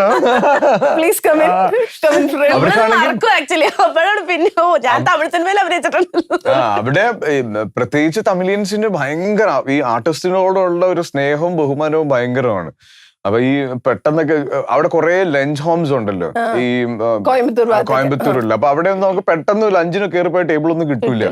അപ്പൊ ഇങ്ങനെ പുറത്ത് നിൽക്കുന്നു, നല്ല മണം അകത്തുനിന്ന് വരുന്നു, എങ്ങനെ ടേബിൾ ഒപ്പിക്കുന്നു നോക്കുമ്പോഴാണ് തമിഴ് നടി. അങ്ങനെ ഒരു ബോണ്ടിങ് ആണ് ഞങ്ങൾ ഷെയർ ചെയ്യുന്നത്. നമ്മള് എപ്പോഴും ഒരു ഫ്രണ്ട്സ് എന്നുള്ള രീതിയിൽ തന്നെ എപ്പോഴും ബഹളം വെക്കുക. അപ്പൊ ഞാൻ എപ്പോഴും ഉള്ളോട് പറയും, നമുക്ക് ഈ ഞാൻ ഒരു സമയം കഴിഞ്ഞ് നമ്മൾ സിനിമകൾ ചെയ്തിട്ടില്ലായിരുന്നു ഒരുമിച്ച്. ലൈക് ബിടെക് ഒരു വലിയ ഗ്യാപ്പ് കഴിഞ്ഞിട്ട് വന്ന, പക്ഷെ ഞങ്ങള് സൺഡേ ഹോളിഡേ കഴിഞ്ഞപ്പോ തന്നെ ആളുകൾക്ക് ഒത്തിരി സിനിമകൾ ഇവർ ഒരുമിച്ചുണ്ട് എന്നുള്ളൊരു ചെയ്തപ്പോഴാണ് ഞങ്ങൾ റിയലൈസ് ചെയ്ത നമ്മൾ പെയറായിട്ട് അതിന് മുന്നേ സൺഡേ ഹോളിഡേയും ബിടെക്കും ക്ലിപ്തത്തിൽ നമ്മൾ കോമ്പിനേഷൻ സീൻ അധികം ഒന്നും എന്താ വെച്ചാൽ നമ്മളൊരു പെയറായിട്ട്, പക്ഷെ ഇതായിട്ട് നമ്മൾ രണ്ടുപേരും ചെയ്തിട്ടുണ്ട്. സൗണ്ട് മാത്രമേ ഉള്ളൂ. പിന്നെ ഇറ്റ് ഫീൽസ് ലൈക്ക് കുറെ സിനിമകൾ ഒരുമിച്ച് ചെയ്ത നമുക്ക് തന്നെ അങ്ങനത്തെ ഒരു ഫീൽ ഉണ്ടായിരുന്നു. ഇപ്പൊ കിഷ്കിന്താണ്ട് ചെയ്തപ്പോഴാണ് നമ്മളും അത് റിയലൈസ് ചെയ്തു, ശരിയാണ് നമ്മൾ ആക്ച്വലി 2 പടത്തിലാണ് പെയറായിട്ട് അഭിനയിച്ചിട്ടുള്ളത് എന്നുള്ളത്. മിറാഷ്, അതൊരു മിറാഷ് അടുത്ത് വന്നപ്പോ ഒന്നുമില്ലായിരുന്നു. സൈലൻസ് ഉണ്ട് അവിടെ. അതെ, എന്താണ് അല്ല ഹന, ഇപ്പൊ കുറച്ചായി സിനിമയിലേക്ക് വന്നിട്ട്, പക്ഷെ കുറച്ച് സിനിമകളെ ചെയ്തിട്ടുള്ളൂ. Is that A conscious effort? അല്ലല്ല, അധികം അവസരങ്ങൾ അങ്ങനെ വരാത്ത, അതുകൊണ്ട്. പക്ഷെ എവിടെയായിരുന്നു പറയുന്നുണ്ടായിരുന്നല്ലോ. ചിലപ്പോ വന്നോണ്ടിരുന്നപ്പോൾ ഭയങ്കര ടൈപ്പ് കാസ്റ്റിംഗ് പോലെ തോന്നാറുണ്ട്, സ്റ്റീരിയോ ടൈപ്പ് പോലെ. May be like I did my initial movies കുറച്ച് മെച്യൂർ കഥാപാത്രം. സോ എപ്പോഴും അങ്ങനത്തെ ഓഫേഴ്സ് വന്നു കഴിഞ്ഞതിന് ശേഷം. So I was getting may be like ഒരു 4-5 പ്രോജക്ട്സ് വന്നതൊക്കെ ആ ഒരു മെച്യൂർ കഥാപാത്രം തന്നെയായിരുന്നു. ആൻഡ് അത് ചെയ്യുമ്പോൾ എനിക്ക് പ്രത്യേകിച്ച് ഒരു നായിക അവിടെ നിൽക്കുന്നു എന്നല്ലാണ്ട് എനിക്ക് പെർഫോമൻസ് ചെയ്യാൻ പറ്റുമെന്ന് തോന്നിയില്ല. അതുകൊണ്ട് തന്നെ ഞാൻ അന്നേരം എടുത്തിരുന്നില്ല. പിന്നീട് ഐ എം വെയിറ്റിംഗ്. ഇപ്പം എന്റെ ഫിലിമോഗ്രാഫി നോക്കുകയാണെങ്കിൽ every movie I have done is very different. So അതുകൊണ്ട് എനിക്ക് അത് മെയിൻറ്റെയിൻ ചെയ്യണമെന്നുണ്ട്. ഈ സിനിമകൾ കിട്ടാണ്ട് വരുവാണെങ്കിൽ ചിലപ്പോൾ ഞാൻ എല്ലാ സിനിമയും ചെയ്യും. ഒരു ഭീഷണിയാണോ? അല്ല ഇപ്പൊ നമ്മള് 2 ടൈപ്പ് ആക്ടേഴ്സ് ഉണ്ടല്ലോ, നമുക്കറിയാവുന്ന നമ്മൾ മീറ്റ് ചെയ്യുന്ന ഡയറക്ടേഴ്സിനോട് ആക്ടേഴ്സിനോടൊക്കെ എന്തെങ്കിലും ഒരു ഇത് എനിക്ക് പറ്റിയ എന്തെങ്കിലും ഉണ്ടെന്ന് ചോദിക്കുന്ന ആളുകളും ഉണ്ട്, ഇത് മിണ്ടാത്ത ആളുകളുണ്ട്. What type of actor? ഞാൻ എല്ലാ ഇന്റർവ്യൂവിലും പറയുന്നുണ്ട് എനിക്ക് ആക്ഷൻ മൂവീസ് ഇഷ്ടമാണ്. എനിക്ക് മറ്റേ എന്റെ like role model Sandra Bullock ഒക്കെ അങ്ങനത്തെ കഥാപാത്രങ്ങളാണ് ഹോളിവുഡിൽ. സോ ആഞ്ചലിന ജോളി ഒക്കെ, because they are kind of ഒരു പവർ ഫോഴ്സ് പോലത്തെ അങ്ങനത്തെ എനിക്ക് ആ ഒരു കാറ്റഗറിയാണ് ഇഷ്ടവും. സോ എനിക്ക് കൂമൻ അത് ഭയങ്കര എക്സൈറ്റിംഗ് ആയിട്ടാണ് തോന്നിയത്. സാറ് ഫസ്റ്റ് കണ്ടത് പറഞ്ഞപ്പോഴും ലൈക്ക് ഞാൻ ചെയ്യാത്തൊരു കാര്യം എനിക്ക് ഇഷ്ടമാണ്. So I'm always looking forward to അങ്ങനത്തെ more than the typical maybe I'm a girl next door ക്യാരക്ടറാണ് ഇപ്പോഴും. സോ അതിൽ എനിക്ക് എത്രത്തോളം മാറ്റങ്ങൾ വരുത്തി ചെയ്യാമോ, maybe I like working ഒരു ഇൻവെസ്റ്റിഗേഷൻ മൂവിയുടെ ഭാഗമാകുക, അല്ലെങ്കിൽ കൈൻഡ് ഓഫ് ഒരു ആക്ഷൻ മൂവിയുടെ ഭാഗമാകുക, അതൊക്കെ എനിക്ക് ഇഷ്ടമാണ്. കിട്ടിയാൽ definitely that will be A good experience for me. Full on mass, full on mass കേട്ടിരിക്കുന്നു, വിശ്വസിക്കുന്നു. അല്ല സർ, ഈ പറഞ്ഞ പോലെ ഒരു ഗേൾ നെക്സ്റ്റ് ഡോർ ഫീലിലുള്ള ഒരാളെ കൂമനിലേക്ക് വിളിക്കാനുള്ള കാരണം എന്തായിരുന്നു? അല്ല, എന്നെ സംബന്ധിച്ചോളം നല്ലൊരു എന്താ പറയാ, ഒരു പേഴ്സണാലിറ്റി ഉള്ള ഒരു നല്ല ഹൈറ്റ് ഒക്കെ ഉള്ള, അങ്ങനെയാണ് നമ്മളത് ഡിസ്കസ് ചെയ്ത് വന്നപ്പോൾ. അപ്പൊ ഇങ്ങനെ നമ്മൾ കുറച്ച് ഫ്രഷ് ഫേസസ്, അപ്കമിങ് ആയിട്ടുള്ള ഫേസസ് നോക്കിയപ്പോൾ പെട്ടെന്ന് ഹന്നയുടെ ഫോട്ടോ വന്നു. അപ്പൊ ഞാൻ ആപ്റ്റാന്ന് തോന്നി, അങ്ങനെ കാസ്റ്റ് ചെയ്തു. സാറ് പറഞ്ഞത് ഞാൻ കേട്ടതാണ്, ഒരു 3 to 4 അല്ലെങ്കിൽ 3-4 സ്റ്റോറീസ് എന്റെ തലയിൽ അറ്റ് എ ടൈം ഉണ്ടാവും. അത് പേപ്പറിലേക്ക് എഴുതി വെക്കലുമില്ല. പിന്നെ ഇത് എങ്ങനെ ഇത് മാനേജ് ചെയ്യുന്നത്? അതായത് ക്വസ്റ്റ്യൻസ് ഇന്ന് രാവിലെ ഇരുന്ന് ക്വസ്റ്റ്യൻസ് എഴുതി ഇവിടെ വന്നിട്ട് ഞാൻ മറന്നു പോകുന്ന ഒരുപാട് ക്വസ്റ്റ്യൻസ് ഉണ്ട്. അങ്ങനെയുള്ള സമയത്ത് നമ്മൾ 3-4 കഥകൾ, ഇതൊരു ലോങ് പരിപാടിയാണല്ലോ, ആ കഥകൾ തലയിൽ സ്റ്റോർ ചെയ്ത് വെച്ച് മെമ്മറിയിൽ വെച്ച് അതെങ്ങനെയാണ്? അങ്ങനെ അതിന്റെ ഒരു പ്രോസസ്സ് എന്താ? എനിക്ക് പൊതുവെ പേരുകളൊന്നും ഓർമ്മ നിൽക്കാത്ത ഒരാളാണ് ഞാൻ. ചിലപ്പം ഇപ്പൊ ഞാൻ പേര് അറിയില്ല. മഞ്ജു. ഇത് ചിലപ്പോ ഒരു ഉച്ച കഴിഞ്ഞ് വൈകുന്നേരം നമ്മൾ കാണുമ്പോൾ ഞാൻ പിന്നെയും മറന്നു പോയിട്ടുണ്ടാവും. പക്ഷേ കഥയുടെ കാര്യത്തിൽ എന്നാന്ന് വെച്ച് കഴിഞ്ഞാൽ അത് വിഷ്വലായിട്ട് എൻ്റെ മനസ്സിൽ കയറുന്നത്. മനസ്സിലായോ? ഒരു സബ്ജക്ട് ചെയ്ത് ഇങ്ങനെ വരുമ്പോൾ അത് എന്തേന്ന് പോകാറില്ല. അത് ഞാൻ പലപ്പോഴും ശ്രദ്ധിച്ചിട്ടുണ്ട്. ചില സാധനങ്ങളൊക്കെ ഞാൻ എഴുതി പണ്ട് ഇടയ്ക്കുണ്ടായിരുന്നു, ഞാനിങ്ങനെ ഒരു തോട്ട് വന്ന് ഒരു ഫ്രെയിം ഉണ്ടെങ്കിൽ ഞാനൊരു ബുക്ക് എടുത്തിട്ട് ചുമ്മാ എഴുതിയിടും, എന്നിട്ട് അതിനകത്ത് പല ഡയലോഗ്സോ ഇതുകൊണ്ടാണ്. പക്ഷെ ഇപ്പൊ എനിക്കത് അന്നും ഇന്നും ചില വിഷ്വൽസ് വന്നു കഴിഞ്ഞാൽ അതിന്റെ മനസ്സിൽ പോയി. ഇപ്പൊ ദൃശ്യം 2 എന്ന് പറയുന്ന സിനിമയെക്കുറിച്ച് ഞാൻ ആലോചിച്ചോ തുടങ്ങി ഇങ്ങനെ വന്നു കഴിഞ്ഞപ്പോൾ വന്നൊരു വിഷ്വലാണ് ആ ലാസ്റ്റ് എൻഡിങ് ഷോട്ടിൽ ലെഫ്റ്റിൽ ഒരു മരം, ആ മരത്തിന്റെ താഴെ ലാൽസാർ ജോർജ് നിൽക്കുന്നു, നടന്നു പോകുന്നു എന്നൊക്കെ പറഞ്ഞു. അതൊന്നും ഞാൻ പിന്നെ ഒരു വർഷം കഴിഞ്ഞിട്ടാണ് സ്ക്രിപ്റ്റ് എഴുതുന്നത്. അപ്പൊ വിഷ്വലും പല കാര്യങ്ങളും അതെന്റെ മനസ്സിൽ കിടക്കും. ഡയലോഗ്സ് ചിലപ്പോൾ വിട്ടു, പക്ഷെ വിഷ്വൽ ബേസ്ഡ് ആയിട്ടുള്ള സാധനം എന്റെ മനസ്സിൽ കിടക്കും. അപ്പൊ ഇത് ഫൈനലി സെറ്റ് ആക്കുമ്പോ എങ്ങനെയാ ഈ സാധനങ്ങളൊക്കെ കൂടി കണക്ട് ചെയ്ത് വരണല്ലോ? ആ ഒരു എഡിറ്റിംഗ് പ്രോസസ് എന്റെ മനസ്സിൽ നടക്കുന്നുണ്ട്. ഇപ്പൊ ഞാന് ദൃശ്യം 3 എഴുതിക്കൊണ്ടിരിക്കുകയാണ്. അപ്പൊ എന്നെ സംബന്ധിച്ചിടത്തോളം അതിനകത്ത് കുറെ ഏരിയ ഒരു കട്ടിങ് പാറ്റേൺ, എഡിറ്റിംഗ് പാറ്റേൺ ഉണ്ട്. അപ്പൊ എനിക്കറിയാം ഈ സീൻ ഇപ്പൊ എന്റെ മനസ്സിൽ വന്ന വിഷ്വൽ, ആ വിഷ്വൽ കഴിഞ്ഞാൽ ഈ വിഷ്വലാണ് ഇടേണ്ടത് എന്ന് പറയുന്ന സാധനം എന്റെ മനസ്സിൽ കയറിയാൽ അത് പിന്നെ പോകത്തില്ല. പക്ഷെ അതിന്റെ ഡയലോഗ് ചോദിച്ചാൽ ചിലപ്പോൾ പോയെന്ന് വരും. അത് വിഷ്വൽ ബേസ്ഡ് ആയതുകൊണ്ടായിരിക്കാം ഞാൻ അതിനെ അങ്ങനെ അതുകൊണ്ടായിരിക്കും അത് എന്റെ മനസ്സിൽ നിൽക്കുന്നത്. അപ്പൊ ഈ ദൃശ്യം 1 ഞാൻ എവിടെയോ കേട്ടത്, ഈ ദൃശ്യം 1 അവര് ഫൈനൽ ആ ക്ലൈമാക്സ് സീൻ ഉണ്ടല്ലോ, പോലീസ് സ്റ്റേഷനിലാണ് ഇതെന്നുള്ളത്. അത് ആക്ച്വലി ഇവര് രണ്ടുപേരും സംസാരിക്കുന്ന സ്ഥലത്താണ് ആദ്യം പ്ലാൻ ചെയ്തിരുന്നത്. പിന്നെ അത് പോലീസ് സ്റ്റേഷൻ പിന്നെ വന്നതാണോ സ്റ്റോറിയുടെ? അതെനിച്ചാൽ ആദ്യം ചുമ്മാ എഴുതി വെച്ചു, ഫസ്റ്റ് ഡ്രാഫ്റ്റ് എഴുതി വെച്ചപ്പോ അതിന്റെ പയ്യനെ കുഴിച്ചിട്ട് ഇതിന്റെ മുകളിൽ നിന്ന് അത് ചുമ്മാ എഴുതി വെച്ചു. അപ്പൊ അത് കഴിഞ്ഞപ്പോ ഓർത്ത് ഭയങ്കര കോയിൻസിഡൻസ് ചെയ്തു, ഒരിക്കലും ശരിയാവത്തില്ല, എന്തായാലും മാറ്റി ചിന്തിക്കണം എന്ന് ഓർത്ത് അങ്ങനെ അത് ഞാനൊരു ഇന്റർവ്യൂ പറഞ്ഞിട്ടുണ്ട്. അത് കിട്ടിയ സ്ഥലമാണ് അതിന്റെ ഏറ്റവും രസം. ഞാൻ രാവിലെ റെഗുലറായിട്ട് ഷട്ടിൽ കളിക്കുന്ന ഒരാളാണ്. അപ്പൊ ഞാനിത് എന്ത് ചെയ്യണം എന്ന് ആലോചിച്ചുകൊണ്ട് ഇങ്ങനെ ഇരുന്ന സമയത്ത് ഞാൻ ഇങ്ങനെ ഷട്ടിൽ കളിച്ചോണ്ടിരിക്കുക. ആക്ച്വലി ഞാൻ ഡബിൾസ് കളിയാണ്. അപ്പൊ ഞങ്ങള് ലൂസ് ചെയ്തോണ്ടിരിക്കുക. ഒരു പോയിന്റ് ഇങ്ങനെ കളിച്ചോണ്ടിരുന്ന സമയത്ത് പെട്ടെന്ന് എന്റെ മനസ്സിലത് എവിടുന്ന് എങ്ങനെ വന്നെന്ന് ചോദിച്ചാൽ എനിക്കറിയാമല്ല. ഇതൊരു കൺസ്ട്രക്ഷൻ നടക്കുന്ന പോലീസ് സ്റ്റേഷന്റെ അടിയിലായിരുന്നെങ്കിൽ ഇൻട്രസ്റ്റിംഗ് ആയതിനെ എന്ന് പറഞ്ഞ് ഇങ്ങനെ കളിച്ച അവിടെ. അപ്പം ഞാൻ കളിക്കുമ്പോൾ ഞാൻ വർക്ക് ചെയ്യുന്നുണ്ട്. അപ്പൊ ഇത് ജനമൈത്രിയാക്കാം, കാരണം ജനമൈത്രിക്ക് വേണ്ടി ഡോക്യുമെന്ററി ഞാൻ ചെയ്ത ജനമൈത്രിയാക്കാം. അപ്പൊ പോലീസ് സ്റ്റേഷൻ ഒരു ക്യാരക്ടർ ആകാം. ഇത്രയും സാധനം കിട്ടിക്കഴിഞ്ഞപ്പോ ഒരു അഡ്രിനാലിൻ റഷ് വന്നു. ആ ഗെയിം ഞങ്ങൾ ജയിച്ചു. ഞങ്ങൾ താഴെ നിന്നത്. അപ്പൊ എന്റെ കൂടെ നിന്ന് പാർട്ണർ ചോദിച്ചു, ഇത് ആദ്യം തുടക്കത്തോട്ട് ഇങ്ങനെ കളിച്ചാൽ ഒരു പെട്ടെന്നൊരു അഡ്രിനാലിൻ റഷ് വന്നു. എനിക്കത് ഭയങ്കരമായിട്ട് ഫീൽ ചെയ്തു, കാരണം ഇങ്ങനെ കേറി വന്നു. അങ്ങനെ അത് കിട്ടുന്ന ഇതൊക്കെ ഒരു ദൈവാനുഗ്രഹമാണ്. ബേസിക്കലി എന്താണ് ഇതൊരു ദൈവാനുഗ്രഹം. happens. നമ്മൾ എഴുതാനിരിക്കുമ്പോൾ പല ഡയലോഗുകൾ കിട്ടുന്ന, പല വിഷ്വൽ കിട്ടുന്ന, ഇതൊക്കെ ഒരു ദൈവാനുഗ്രഹമാണ്. അങ്ങനെ കിട്ടിയത്. ഈ മിറാഷിന്റെ ഒരു ഇൻസ്പിറേഷൻ എന്തായിരുന്നു? മിറാഷ് ആക്ച്വലി ഇതിന്റെ കഥ ഒരു ബോംബെയിലുള്ള ഒരാളുടെയാണ്, ഒരു മനോജ് കാത്രി എന്ന് പറഞ്ഞ ഒരാളുടെയാണ്. പുള്ളി ആ കഥയായിട്ട് എൻ്റെ അടുത്ത് വന്ന് അവരൊരു സീൻ ഓർഡർ ഉണ്ടാക്കി. ഇത് ഹിന്ദിയിലാണ് ആദ്യം ചെയ്യാനിരുന്നത്. ഇത് ഫുൾ UK നടക്കുന്ന ഒരു കഥയായിട്ടായിരുന്നു ഞങ്ങൾ ആദ്യം പ്ലാൻ ചെയ്തത്. ഒരു UK ട്രിപ്പ് മിസ് ആയിരുന്നു കണ്ടോ? കഥ കേട്ട കഥ പറഞ്ഞപ്പോ സാർ പറഞ്ഞു ഇത് ആക്ച്വലി ആദ്യം UK നടത്താനായിരുന്നു പ്ലാൻ. ഞാനിങ്ങനെ മനസ്സിൽ പറയുന്നുണ്ട്. എന്നിട്ട് ഇപ്പൊ നമ്മളിപ്പോ കോയമ്പത്തൂര്. ഓക്കെ ശരി, സങ്കടം ഉണ്ടായിരുന്നു അതിന്. യുണൈറ്റഡ് കോയമ്പത്തൂരിലായിരുന്നു. അപ്പൊ ഇതിനകത്ത് അപ്പൊ അങ്ങനത്തെ കുറച്ചൊരു ഫീമെയിൽ സെൻട്രിക് ആണ് ഇത്. അപ്പൊ അത് അതിന്റെ ഒരു സെൻട്രൽ ക്യാരക്ടറായിട്ട് നിൽക്കുന്നത്. അതുകൊണ്ട് തന്നെ നമ്മളിത് ബോളിവുഡിൽ പല ഹീറോയിൻസും ചെയ്യാൻ തയ്യാറാണ്, പക്ഷെ പല ഹീറോസും ചെയ്യാൻ തയ്യാറല്ല. മനസ്സിലായോ? അപ്പൊ അങ്ങനെയൊക്കെ വന്ന് ഇത് അവരുടെ ക്യാരക്ടർ മറ്റേത് അങ്ങനെ ഇങ്ങനെയെന്നൊക്കെ പറഞ്ഞൊരു കൈൻഡ് ഓഫ് ഇതുണ്ട്. അപ്പോഴത്തേക്കും ഞാൻ പതുക്കെ 4 വർഷം ആ മനുഷ്യൻ എന്റെ പുറകെ നടന്നു. പക്ഷെ ഞാൻ പറഞ്ഞു ഒരു കാര്യം ചെയ്യാം, മലയാളത്തിൽ എന്ന് പറഞ്ഞു. അങ്ങനെ അങ്ങോട്ട് എടുത്തതാണ്. ഓക്കെ ശരി. ഇപ്പൊ സിനിമകൾ കഥകൾ ആസിഫ് അലി എന്ന് പറയുന്ന ആക്ടറുടെ അടുത്ത് ഒരുപാട് കഥകൾ വരുന്നുണ്ടാവുമല്ലോ. How do you judge? അതായത് അതിന്റെ ഒരു ക്രൈറ്റീരിയ എന്താ? നമുക്ക് കൺഫ്യൂഷൻ ആവൂലേ? എല്ലാം കേൾക്കും ഞാൻ, എല്ലാ കഥകളും കേൾക്കും. സമയം കിട്ടുമ്പോ എനിക്ക് കേൾക്കാനിരിക്കുമ്പോ എനിക്ക് ഒറ്റ സ്ട്രെച്ചിൽ കേൾക്കണം, ബ്രേക്കായി കേൾക്കരുതെന്നുണ്ട്. കാര്യം അത് ജഡ്ജ് ചെയ്യുമ്പോൾ നല്ല സിനിമയാണ്, അത് മിസ്സായി പോകാൻ പാടില്ല. കേട്ടിട്ടാണ് എനിക്ക് കേൾക്കുമ്പോൾ തരുന്നൊരു എക്സൈറ്റ്മെന്റ്, ഫസ്റ്റ് ഇംപ്രഷൻ ആണ് ആ സിനിമയെ ഞാൻ ജഡ്ജ് ചെയ്യുന്നത്. പിന്നെ അൺലെസ് അതൊരു ഭയങ്കര ഗംഭീര മേക്കറാണ് നമ്മൾ ഇപ്പം ചേട്ടൻ കഥ പറയുന്നതും ചേട്ടൻ ഷൂട്ട് ചെയ്യുന്നതും രണ്ടും 2 സ്റ്റൈലാണ്, 2 എക്സ്ട്രീമാണ്. കഥ പറയുമ്പോൾ ഇതിങ്ങനെ അങ്ങനെ ആയിരിക്കും.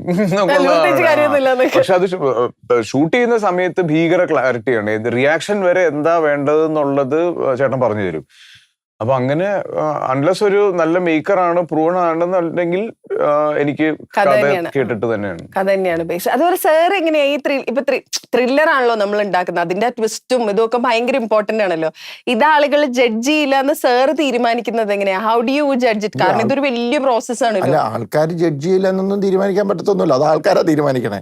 നമ്മളൊരു എന്താ പറയുക, ഒരു ഗട്ട് ഫീലിംഗിൽ പോവാ. പിന്നെ കുറച്ച് സിനിമ ചെയ്ത് കഴിയുമ്പോൾ ചില നമുക്ക് കിട്ടുന്ന ഒരു എക്സ്പീരിയൻസ്. ഇപ്പൊ 12th Man എന്ന് പറയുന്ന സിനിമ ഞാൻ ചെയ്യുമ്പോൾ കൃഷ്ണകുമാർ ആ സ്ക്രിപ്റ്റ് എഴുതി വന്നിട്ട് കൃഷ്ണകുമാർ എൻ്റെ പറയാനൊക്കെ ജിത്തു അത് ആൾക്കാർക്ക് മനസ്സിലാവില്ല, ഇന്ന ആളാ ഇന്ന ആള്. ഞാൻ പിന്നെ അത് മനസ്സിലാവില്ല, നമുക്കറിയാവുന്നതുകൊണ്ടാണ്. ഞാൻ ഇങ്ങനെ തിയേറ്ററിൽ അല്ല ഇങ്ങനെ ഒറ്റ സ്ട്രെച്ചിൽ ഇത് കണ്ടുപോകുമ്പോൾ ഇതിങ്ങനെയാണ്. അങ്ങനത്തെ കുറച്ച് അതാണ് ഞാൻ ചോദിച്ചത്. കൃഷ്ണകുമാർ എന്ന് പറയുന്ന സാറിന്റെ ഫീലാണ് ഞാൻ ചോദിച്ചത്. സാറിന് അങ്ങനെ ഒരു ഫീല് വരില്ല? ഇല്ല, അതൊരു ചെറിയൊരു ജഡ്ജ്മെന്റ് ഇതാണ്. കൂമന്റെ സമയത്തും എന്തോ ഒരു ഇത് വന്ന് ഞാൻ ഓപ്പണിംഗ് ഷോട്ടായിട്ട് ഞാൻ പിന്നെ ഗിരി വന്ന് കഴിയുമ്പോൾ ബസ്സിലിരുന്ന് ഉറങ്ങുന്ന, കാരണം പുള്ളിക്കാരത്തി രാത്രി ഇതൊക്കെ കഴിഞ്ഞിട്ടാണ് വരുന്നത്. അപ്പൊ ഉറങ്ങുന്ന കൃഷ്ണകുമാർ എന്നോട് ചോദിച്ചു നല്ലതാ, പക്ഷെ ആൾക്കാർക്ക് സംശയം തോന്നി. ഞാൻ അത് നമ്മുടെ മനസ്സിൽ ഇത് കിടക്കുന്നതുകൊണ്ടാണ്. ഞാൻ അത് അങ്ങ് പൊക്കോളും, അത് കുഴപ്പമില്ല. അതൊരു ജഡ്ജ്മെന്റ് ആണ്, മേ ബി ബൈ എക്സ്പീരിയൻസ് കിട്ടിയതായിരിക്കും. പക്ഷെ എപ്പോഴും ആ ജഡ്ജ്മെന്റ് കറക്റ്റ് ആവണമെന്നൊന്നുമില്ല, പാളിപ്പോവുകയൊക്കെ ചെയ്യാം. പിന്നെ എനിക്ക് എൻ്റെ കൂടെ ഒരു ജെയിംസ് എന്നും പറഞ്ഞ ഒരാളുണ്ട്, എന്റെ ഫ്രണ്ടാ ടൈപ്പ് ചെയ്യുന്ന. അവനങ്ങ് തുടങ്ങി 10 സീനാകുമ്പോ എന്റെ ലോജിക് പ്രോബ്ലം കൊണ്ടുവരും. ഞാൻ മിണ്ടായിരുന്നു, ബാക്കി ഫുള്ള് ടൈപ്പ് ചെയ്തിട്ട്. പക്ഷെ ഞാൻ പറയും, അവൻ പറയും, എന്റെ ഫ്രണ്ട്, എന്റെ ചൈൽഡ്ഹുഡ് ഫ്രണ്ടാ, അവൻ മോത്തടിച്ച് പറയും. പക്ഷെ അതെനിക്ക് ഗുണം ചെയ്യുന്നുണ്ട്. ചിലപ്പോ ഈയിടെ ഞാൻ നോക്കിയപ്പോ 20 വോയിസ് മെസ്സേജസ്. ഞാനിതിങ്ങനെ ഇവൻ ചിലതെന്നും പറയുന്ന വിട്ട് നമുക്ക് ഉൾക്കൊള്ളാനേ പറ്റത്തില്ല. പക്ഷെ അതിനവസാനം 15ാമത്തെ 16ാമത്തെ വോയിസ് ഇത് എടുത്തപ്പം ആ സ്ക്രിപ്റ്റ് ഫുള്ള് വായിച്ച ഒരാൾക്കും കിട്ടാത്ത സാധനം അവൻ പറഞ്ഞു. ഞാൻ അപ്പൊ തന്നെ റീവർക്ക് ചെയ്തു. ഉപയോഗം ഉണ്ടായിരുന്നു. അപ്പൊ 10 പറയുമ്പോ 2 കിട്ടിയാൽ മതി. അതെ, ട്രൂ. ഇപ്പൊ ഇത്രയും സിനിമകൾ ഇറങ്ങിയിട്ടുണ്ടെങ്കിലും ഡിറ്റക്റ്റീവ് എനിക്ക് ഭയങ്കര ഇഷ്ടമുള്ളൊരു സിനിമയാണ്. അതായത് അന്ന് കണ്ടപ്പോ ഞാൻ TV-യിലാണ് കണ്ടത്, തിയേറ്ററിൽ കണ്ടിട്ടില്ല. TV-യിൽ കണ്ടു കഴിഞ്ഞപ്പോ അയ്യോ ഇത് സിനിമ വിജയിച്ചിട്ടില്ല, ഇതെന്താ ഇത് നമ്മൾ ആരും പറഞ്ഞു കേട്ടിട്ടില്ലല്ലോ എന്ന് വിചാരിച്ചു. അതായത് നമ്മൾ ഒട്ടും പ്രതീക്ഷിക്കാത്ത സാധനങ്ങൾ നല്ല ഭംഗിയായിട്ട് ചെയ്തിട്ടുണ്ട്. അതിന്റെ വിഷ്വൽ ബ്യൂട്ടി ഒക്കെ ഭയങ്കര രസമാണ്. കാണാൻ ഭയങ്കര രസമാണത് സിനിമ ചെയ്തേക്കുന്നത്. ഞങ്ങളുടെ നാട്ടിലെ ഷൂട്ട് ചെയ്തത് ഷൂട്ടിംഗ് വന്നിട്ടുണ്ടായിരുന്നു ലൊക്കേഷൻ. ഞാൻ കുഞ്ഞായിരുന്നു, അതിങ്ങനെ ഞാനൊന്ന് കുഞ്ഞാന്ന്. ശരിക്കും എത്ര വയസ്സുണ്ട്? എനിക്ക് അന്നേരം ആരും വെളിയിലിരുന്ന ഒരാൾ പോകുന്നേ അതേ പുറത്ത് കണ്ടിട്ടുണ്ടെന്നൊക്കെ. വലിയൊരു മീശയായിട്ട്. Is there a plan to re-release? അങ്ങനെ എന്തെങ്കിലും പ്ലാൻ ഉണ്ടോ? ഇല്ല. അല്ലല്ല, അതത്ര വെൽമെയ്ഡ് സിനിമയൊന്നുമല്ല. നല്ല രീതിയിൽ സ്ക്രിപ്റ്റ് ചെയ്തു. ഞാനൊരു പടം അസിസ്റ്റ് ചെയ്തിട്ട് ആ ഒരു എക്സ്പീരിയൻസ് വെച്ചിട്ട് ഞാൻ ചെയ്തതാണ്. പക്ഷെ അതിനൊരു ഗുണം എന്ന് വെച്ചാൽ ആ പടത്തിന് പ്രൊഡ്യൂസർക്ക് നഷ്ടം വന്നില്ല. അത്യാവശ്യം ഫാമിലി വന്നില്ല പടം കാണാനായിട്ട്. ഏതോ ഒരു ജിത്തു ജോസഫ് സുരേഷ് ഗോപിനെ വെച്ചൊരു പടം ചെയ്യുന്ന പറയുമ്പോൾ വലിയ ആ ഒരു ക്യാച്ച് ഇല്ലായിരുന്നു. ആ ഫാമിലി ഓഡിയൻസിന് എനിക്ക് മമ്മി ആൻഡ് മീല കിട്ടിയത്. പക്ഷെ ആ സാധനം വേണമെങ്കിൽ വല്ല നോർത്തിലൊക്കെ കൊണ്ടേ അടിക്കാവുന്ന ഒരു സാധനമാണ്. എന്റെ ഒരു സാധനമുണ്ട്. അതുണ്ട്, അതൊരു രസമായിരുന്നു. അത് കണ്ടു കഴിഞ്ഞിട്ട് ഞാൻ ആദ്യം വിചാരിച്ചത് അതങ്ങനെ ആരും പറഞ്ഞു കേട്ടില്ലല്ലോ, നമ്മൾ ഒട്ടും പ്രതീക്ഷിക്കുക. ഇപ്പൊ മമ്മി ആൻഡ് മീ പറയുമ്പോ എനിക്ക് എന്റെ പേഴ്സണൽ ലൈഫ് എടുത്ത് സാർ വീട്ടിലുണ്ടായിരുന്നോ, ക്യാമറ വെച്ചിട്ടുണ്ടായിരുന്നോ എന്നൊക്കെ തോന്നിയിട്ടുള്ള ഫീൽ ഉണ്ട്. മമ്മി ആൻഡ് മീ ആക്ച്വലി എന്റെ ലൈഫിന്റെ turning point mummy and me. അത് അതിന്റെ ഒരു ഇൻസ്പിറേഷൻ വീട്ടിൽ നിന്നാണോ? അല്ല, അത് എൻ്റെ വീട്ടിൽ മാത്രമല്ല, ഞാൻ എൻ്റെ കസിൻസിന്റെയും എല്ലാവരുടെയും അടുത്തുള്ള എല്ലാ വീടുകളിലും ഉണ്ടത്. എല്ലാ വീടുകളിലും ഉണ്ട്.